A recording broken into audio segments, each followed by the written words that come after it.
quý vị quan khách, chúng ta sẽ cùng nhau hướng ánh nhìn của mình lên sân khấu để đến với tiết mục múa đến từ chị em phụ nữ người nhà mang tiêu đề Rượu xòe thương nhau.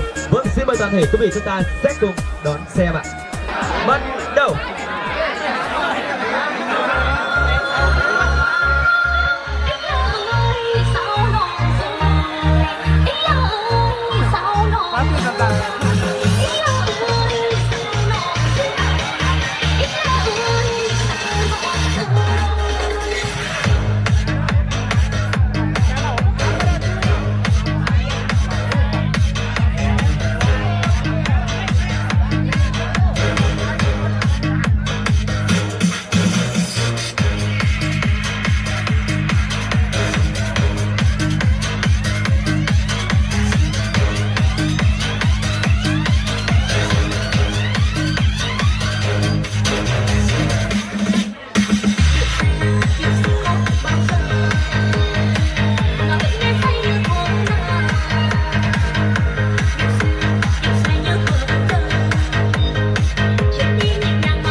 Rất là tuyệt vời và một tuyệt vời, một tràng pháo tay thật lớn đi các quý vị ơi. Và đúng không? Ngày hôm nay xây dựng nhà cửa làm cơ ngơi cho gia đình và công trình kiến trúc nhà ở được khởi công từ sau Tết Nguyên đán cho đến giờ cũng đã được hoàn thành rồi. Và đặc biệt hơn, ngày hôm nay nhân ngày 27 tháng 11 năm 2024 được xem là ngày thật tốt tháng thật lành để tổ chức lễ mừng tân gia đại cát cho gia chủ trong buổi trưa ngày hôm nay với sự hiện diện đông đủ của toàn thể quý vị quan khách quý gần xa. Chúng ta đã cùng nhau hội tụ về đây để chúc mừng cho ngôi nhà mới sau những ngày tháng làm thành công. Đó chính là đại kỳ công rất lớn của đại gia đình của chúng tôi. Với niềm vui đó thì chúng tôi không để quý vị phải chờ đợi lâu hơn nữa. Xin mời toàn thể quý vị chúng ta sẽ cùng hướng ánh nhìn của mình đi lên phía cổng hoa để cùng nhau nổ ra một tràng pháo tay thật lớn chào đón với sự hiện diện của nhân vật quan trọng nhất trong buổi trường ngày hôm nay. Đó chính là sự hiện diện của vợ chồng gia chủ anh Cân và chị Nhẫn sẽ cùng tay trong tay bước lên sân khấu để ra mắt ngôi nhà hạnh phúc gửi tới toàn thể quý vị có mặt trong buổi trưa ngày hôm nay. Một tràng pháo tay thật lớn để chào mừng nào quý vị ơi. Rất là tuyệt vời đúng không ạ? Một nữa xin được trân trọng kính mời chị Cần Nhẫn, chúng ta sẽ cùng tay trong tay nắm chặt tay nhau để chúng ta bước lên sân khấu để ra mắt với tất cả quý vị. Xin được trân trọng kính mời ạ.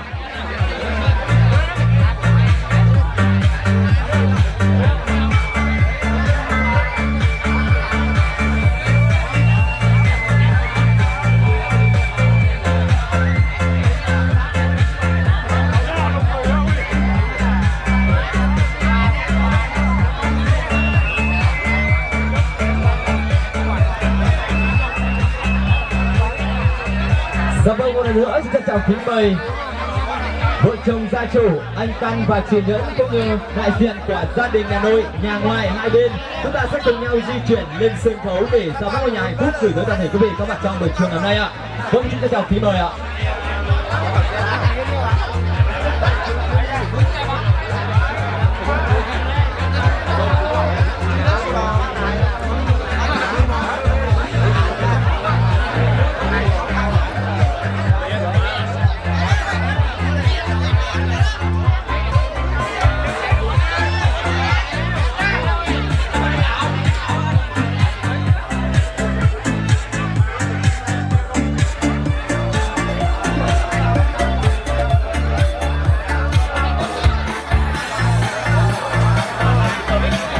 Kính thưa toàn thể quý vị mến, và xin được trân trọng kính mời đại gia đình bên nội và bên ngoài chúng ta sẽ bước lên sân khấu để cùng anh chị ra mắt trong buổi trường ngày hôm nay. Xin được trân trọng kính mời ạ.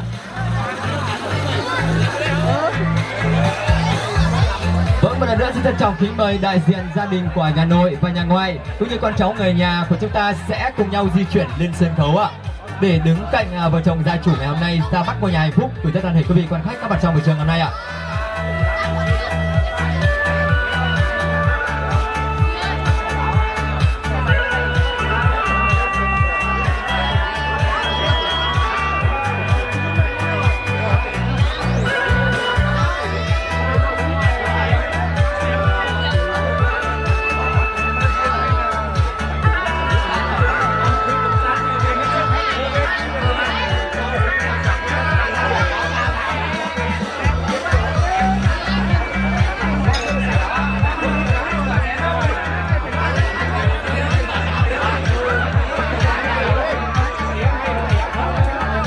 Bất chấm cái nói là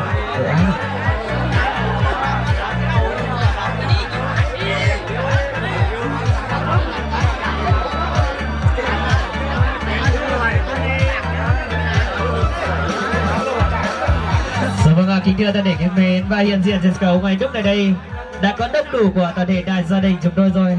Và tất nhiên rồi ạ, lời chào thì cao hơn mong cố bên ngoài thì cho phép toàn thể đại gia đình chúng tôi xin gửi tới toàn thể quý vị chị lời cảm ơn chân thành, lời kính chúc khỏe và một lời chào mừng nồng nhiệt nhất. Một tràng pháo tay lớn đi nào quý vị ơi. Dạ vâng, kính thưa toàn thể quý vị thân mến, và phải nói rằng cuốn theo dòng chảy của thời gian, ai cũng luôn vươn tới đỉnh cao của cuộc đời, ai cũng đã từng hằng mơ ước có được một mái ấm gia đình hạnh phúc. Đó chính là mơ ước có được một ngôi nhà khang trang sạch đẹp, có tiếng cười đùa của trẻ thơ, có bếp lửa hồng ấm áp khi mùa đông về. Và có lẽ vì vậy các cụ ta từ xưa đã tìm lấy mái đá để che nắng che mưa, phải không thưa quý vị? Vâng thưa quý vị thân mến, và trải qua 5 tháng dài miệt mài cần cù lao động và tích lũy, bán mặt cho đất, bán lưng cho trời, để rồi ngày hôm nay xây dựng nhà cửa làm cơ ngơi cho gia đình. Và đó cũng chính là lý do để cho toàn thể các cụ, các ông, các bà, chú bác, cô dì, các bà rể, nam thanh, nữ tú gần xa, chúng ta đã cùng nhau hội tụ về đây để chúc mừng cho ngôi nhà mới sau những ngày tháng làm thành công ạ. Dạ vâng, kính thưa toàn thể mến, và để khai tiệc cho buổi lễ tân gia đại cát của đại gia đình chị Cần Nhẫn thì trong phép Khánh Tâm xin được nói lời cảm ơn Cảm ơn đến năm 2024, một năm của Hoa rất là nhiều cái khó khăn và thử thách của anh Hoa. Nhưng anh chị đã cùng nhau vượt qua bằng cái nỗ lực của mình, đã cùng nhau vượt qua để xây dựng cho mình một cái ngôi nhà thực sự khang trang sạch đẹp như ngày hôm nay. Và Khánh Tâm cũng không quên cảm ơn các anh thợ sơn, các anh thợ xây cũng đã bất chút thời gian, bất chút công sức của mình để tạo dựng cho gia đình chúng tôi một cái ngôi nhà như ngày hôm nay. Và Khánh Tâm cũng không quên cảm ơn người nhà, người thân đã giúp đỡ đại gia đình chị Căn Nhẫn, đã hoàn thành những cái bữa tiệc cũng như hoàn thành cái ngôi nhà của chúng tôi. Một nữa cho phép Khánh Tâm và đặc biệt hơn nữa cho phép ban tổ chức tôi xin được trân trọng cảm ơn sự có mặt đông đủ của toàn thể quý vị. Chúng ta đã không quản ngại đường xa xa xôi, rút chút thời gian vàng ngọc quý báu của mình để cùng nhau trở về chúc mừng trong ngôi nhà mới của đại gia đình chúng tôi. Và đến giờ phút tại đây với khoảnh khắc hạnh phúc và cao quý tràn ngập niềm vui này thì ban tổ chức tôi Khánh Tâm cũng như Mai Hiền cũng để quý vị chúng ta đợi chờ thêm giây phút nào nữa. Ban tổ chức tôi xin được trinh trọng tuyên bố buổi lễ tân gia đại kết của đại gia đình anh chị Căn Nhẫn chính thức được bắt đầu. Tôi để quý chơi vang lên những chào mừng tân tân lên đi thôi.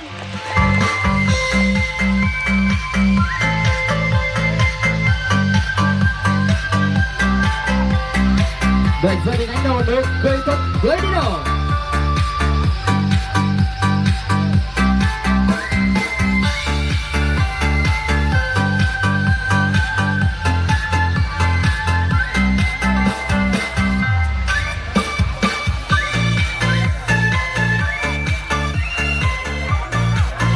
Thì đưa ta để cái tâm mê những màn pháo lung linh, những pháo sáng rất là lung linh đã bắt đầu trồng một cái ngôi nhà thực sự hạnh phúc. Một lần nữa xin chúc anh chị sẽ luôn sức khỏe, may mắn, hạnh phúc, tiền vào thì nước sông Đà, tiền ra nhỏ giọt như cà phê pin. Năm nay xây nhà, sang năm mua ô tô nha anh chị nhá. Một lần nữa xin chúc mừng đại gia đình chúng ta một tràng pháo thật lớn đi nào quý vị ơi.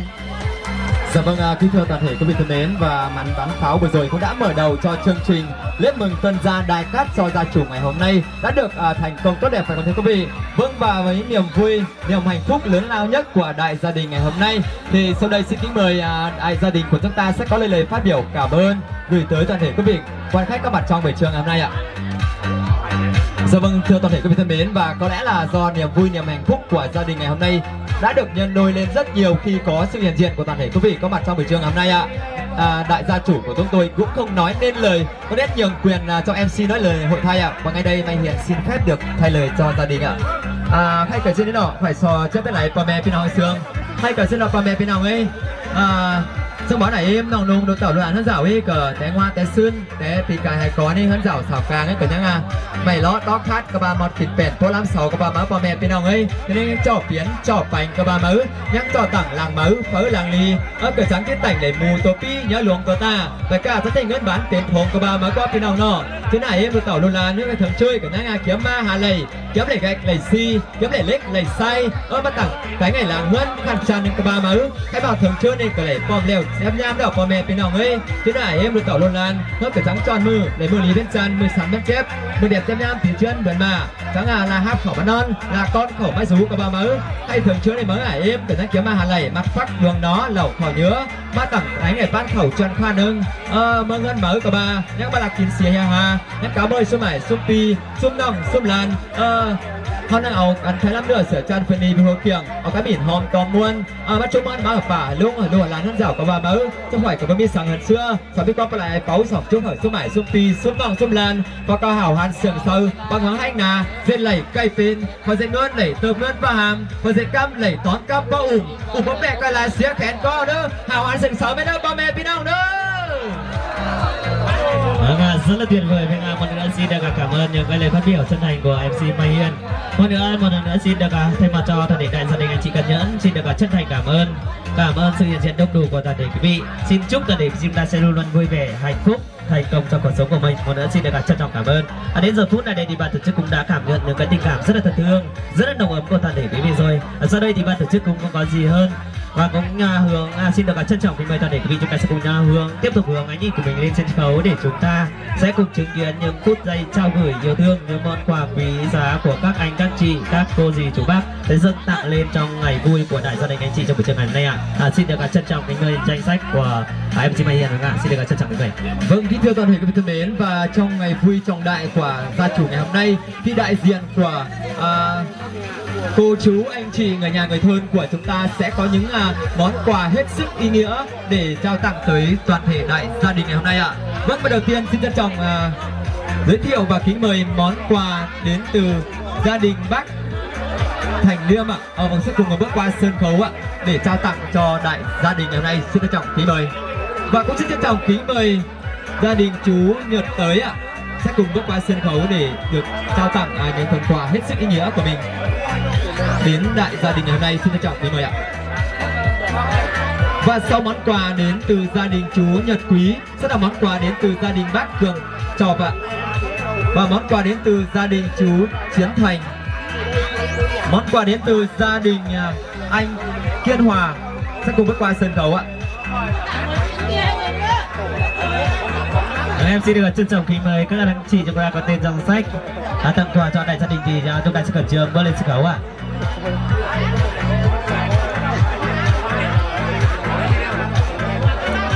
Vâng, và sau món quà đến từ gia đình anh chị Kiên Hòa sẽ là món quà đến từ gia đình cậu Quang Trung ạ. Và tiếp theo nữa xin trân trọng kính mời món quà đến từ gia đình cháu Hùng Liên sẽ cùng bước qua sân khấu ạ. Món quà đến từ gia đình cháu Trọng Mai nữa. Món quà đến từ gia đình bác Quân Tướng ạ sẽ cùng bước qua sân khấu để trao tặng những món quà hết sức ý nghĩa của mình gửi tới tân gia chủ trong buổi trường ngày hôm nay. Xin trân trọng kính mời.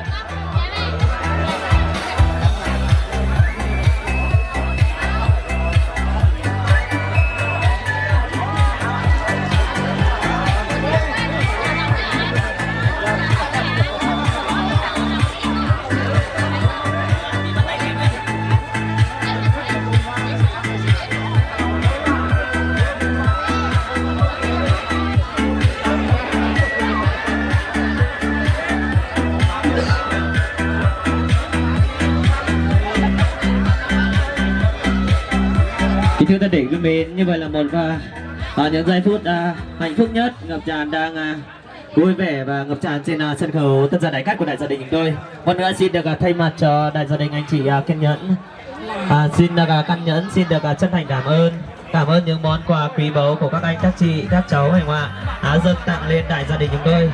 Xin kính chúc các anh các chị chúng ta sẽ luôn luôn sức khỏe, hạnh phúc và may mắn thành công trong cuộc sống của mình. Một nữa xin được trân trọng cảm ơn những món quà rất là ý nghĩa trong buổi trường ngày hôm nay ạ.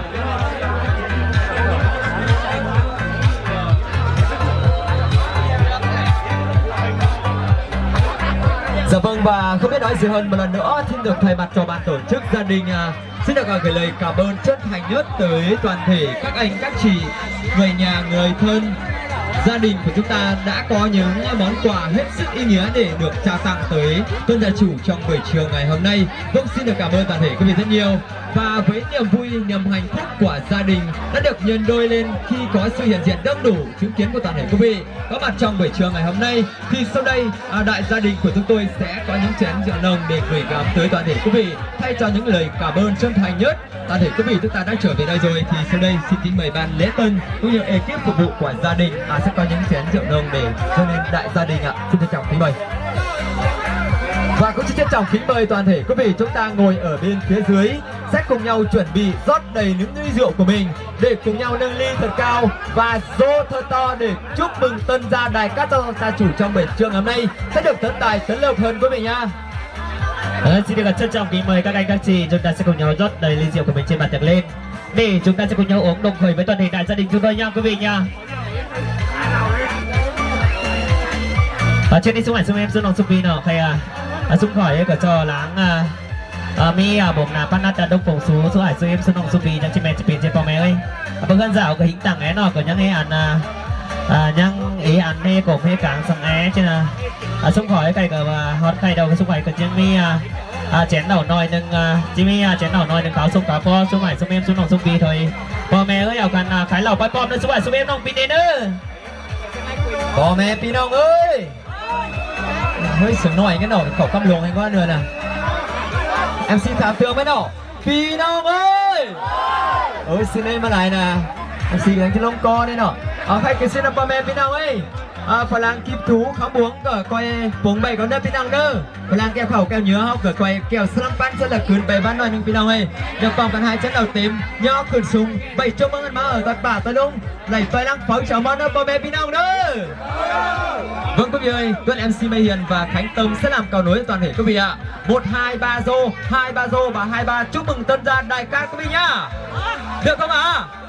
Quý vị ơi, quý vị ơi, cả nhà mình ơi, Sẵn sàng chưa?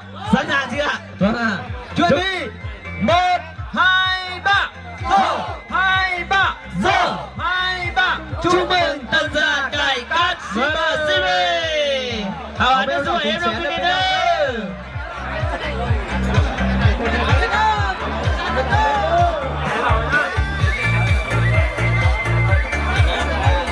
Hoàn sự sáng nữa ai nữa mê tướng mà nụ cháy cái là tướng mà nữa hoàn nữa.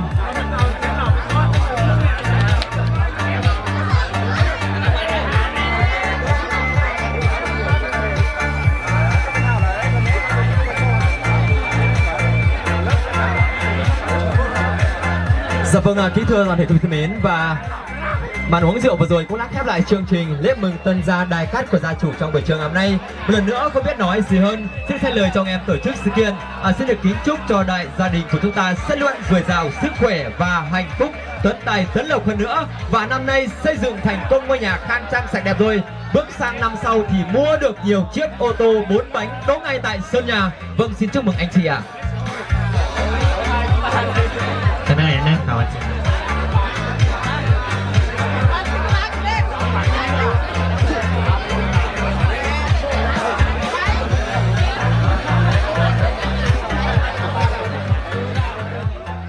Đại của gia chủ ngày hôm nay thì tân gia chủ của chúng tôi, anh Phan và chị Nhẫn, họ đã cùng nhau xây dựng, cố gắng để tạo dựng một ngôi nhà hạnh phúc như ngày hôm nay. Thì có sự hiện diện đông đủ của toàn thể quý vị thì niềm vui niềm hạnh phúc của gia đình đã được nhân đôi lên rồi. Và với niềm vui của ngày hôm nay đây thì gia đình đã chuẩn bị sẵn rất nhiều tiết mục văn nghệ đến từ đại gia đình của chúng tôi sẽ được gửi gắm tới toàn thể quý vị trong buổi trưa hôm nay. Và sau đây lại một lần nữa xin kính mời toàn thể quý vị chúng ta sẽ cùng nhau hướng ánh nhìn của mình lên sân khấu để được chào đón top múa đến từ các.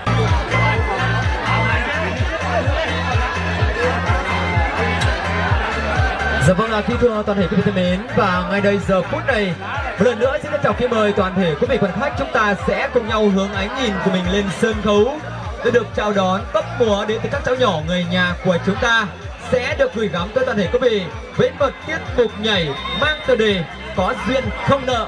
Vâng, xin mời toàn thể quý vị chúng ta sẽ cùng nhau đón xem ạ.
Vâng ạ, đội múa của chúng ta đã chuẩn bị sẵn sàng chưa ạ?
Vâng, rất là tuyệt vời và rất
tim lao đao bay đến vì sao vang bóng tôi sắp quân lối anh em đừng bay về phía trên đường mới và nhạc đi chơi hôm nay thật là hay anh em mình cùng uống chút say rất cầm tay hãy chúng ta bay nào bay bay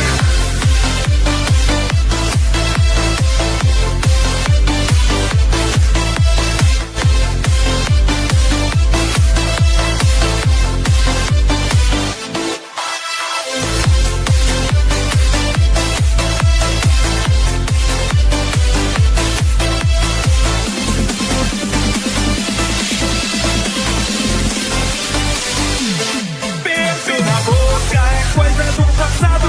A moda agora é namorar pelado. Beijo na boca é coisa on the hit check me that proof da moda agora é on the hit check me that proof pra cima, bate na palma da mão e mexendo seu corpo vai descendo até o chão. E joga as mãos pra cima, bate na palma da mão e mexendo seu corpo vai descendo até o chão. Agora eu quero ver você rolar. Agora eu quero ver você mexer. Agora eu quero ver você dançar. Agora eu quero ver você beijar.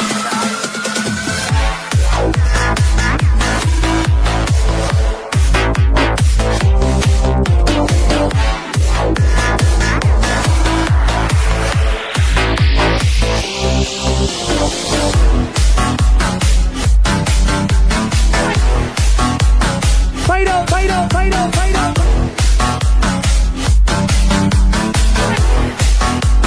Leonard